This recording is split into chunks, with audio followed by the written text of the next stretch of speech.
No niin, nyt teillä on varmaan ollut se Raspberry siellä jo 10 minuuttia päällä.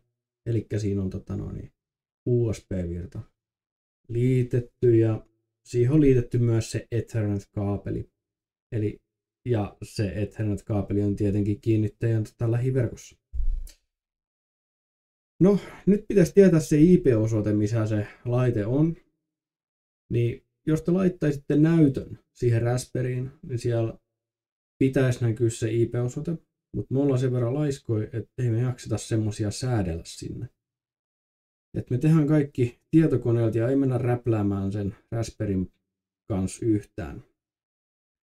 Niin ekaksi pitäisi tietää se IP-osoite tosiaan, niin mennäänpäs tänne Windows 11, niin tänne mulla on tää verkkoyhteys. Tässä painetaan oikealla ja verkko- ja internet-asetukset. Sitten otetaan toi mun Ethernet-sovitin tästä. Ja nyt huomataan, että mulla on tämmönen tuiki tavallinen verkko kuin 168.1.1. Aika monella on tää. Ja tästä on aika helppo päätellä, että mulla on Telian liittymä. Mutta kuitenkin sitten kannattaa tätä Advanced IP Scanneria käyttää. Mun mielestä se on ihan hyvä työkalu. Jos teillä on joku toinen työkalu, niin käyttäkää ihmeessä sitä. Ja tää on täysin ilmainen. Eli skannataan mun verkko 1-254 väliltä. Näin. Ja pistän paussia siksi aikaa. No niin. Nyt se oli skannannut tämän kaiken ja venytetään vähän tätä. Eli täältä nähdään mun lähiverkko, jonka mä oon sallinut tälle portille, missä tää mun tietokone on. Mun verkko on oikeasti rehellisesti vähän laajempi, että siinä on VLAN ja jolla on niin kuin eristetty sitä verkkoa, mutta tästä nyt voidaan katsoa, että tässä on mun Home Assistantti, niin se ei voi olla se. Tässä on mun tietokone. Täältä katson näitä valmistajia, niin ei täällä ole kuin 3 Raspberryä.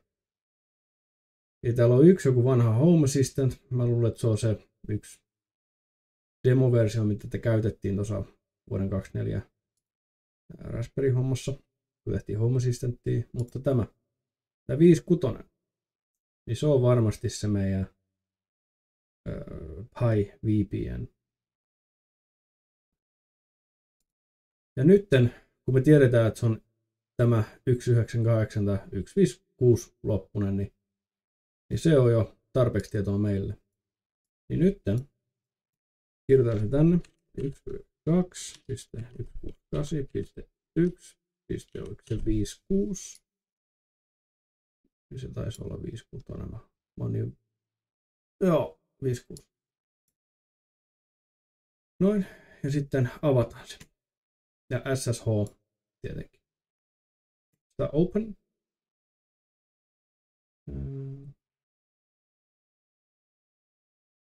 Kyllä se on ihan ok.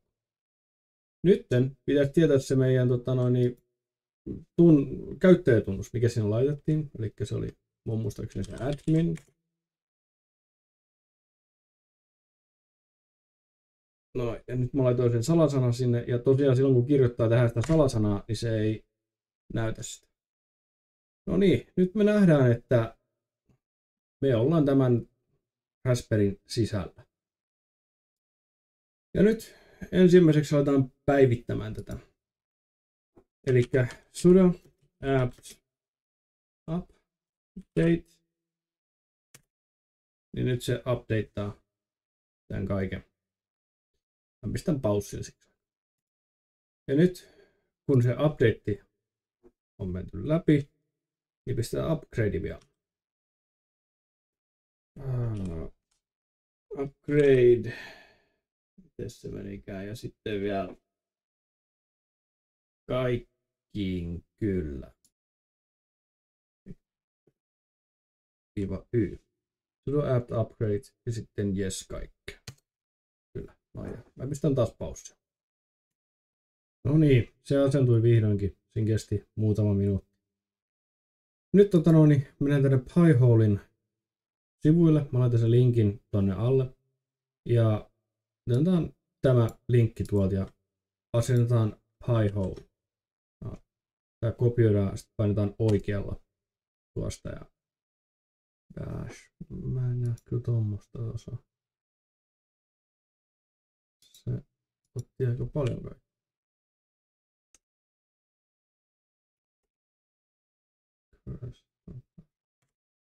No, ja enter. Ja nyt mä annan tosiaan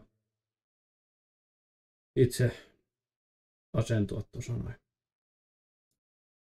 Ja nyt kun me ollaan tässä asennuksessa, ja no nyt se vaan sanoo, että se on tämmönen maailmanlaajuinen blokkeri, jota vaan ok. Se Pi-hole on ilmanen ja ne ottaa tietenkin rahaa vastaan, jos vaan saa. Pistetään ok. Ja nyt se sanoo vaan, että se on serveri ja se vaatii staattisen IP-osoitteen, minkä me sitten voidaan tuolta meidän routerista jumittaa. Ja me voidaan tehdä se itse asiassa nyt. Katsotaan tuossa. Eli kun me ollaan täällä, niin periaatteessa tästä pitäisi pystyä tekemään, mutta mä oon ikävästi ostanut TP-linkin laitteen, niin, niin mä joudun sen tekemään puhelimella. Paussaa vähäksi aikaa.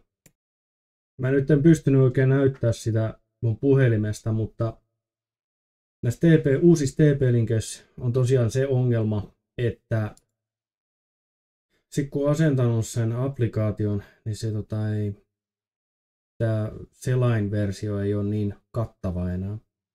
Mutta periaatteessa mitä täälläkin pitää tehdä, niin pitää tehdä osoitteen varaus tälle PyVPN-holeille, niin sitten se on siellä.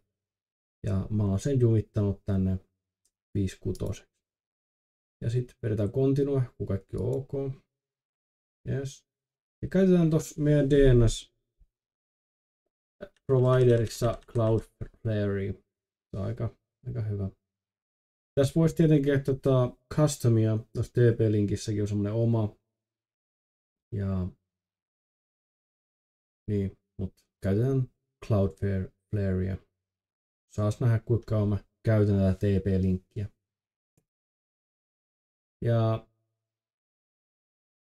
nyt se sanoo vaan, että Pi-hole tarvitsee semmoisia listoja, jotka me tullaan lisäämään tässä näin. Painetaan yes, että me ymmärretään se asia. Ja halutaan todellakin admin web interface asentaa, ellet sä varmasti, ellet sä halua niin kuin terminaalissa tehdä kaikkea, jota mä epäilen, että harva haluaa. Yes. No se sanoo vaan, että pitää saada noita tiettyjä moduileja sinne. On ihan ok. Otetaan query logging. Kyllä muistetaan kaikkia. Sitten show everything. Kaikki näkyy. Nyt se asentelee sitä. Mä painan paussille siksi aikaa.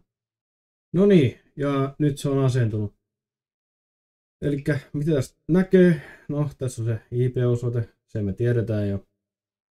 Ja se on tehty staattiseksi.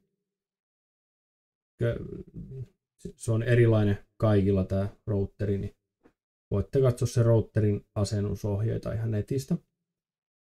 Ja miten me nyt päästään tänne Pi-holeen? Periaatteessa me kirjoitetaan toi 56/admin ja adminin salasana on toi FI tämä ja tää kannattaa tallentaa nyt ainakin alustavasti. Ja mä pistän paussille ja tallennan se itselleni. No niin, ja nyt mennään sinne portaaliin ja tosiaan käytetään vaikka Pi-hole admin tunnusta. Eli pi.hole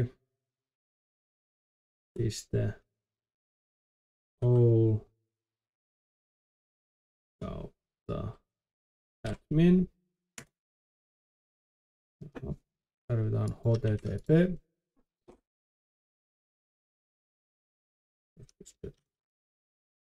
Pi-hole kautta admin. Mitä mä kirjoitin väärin? Pai.ole admin. Se nyt ei halua mennä sinne.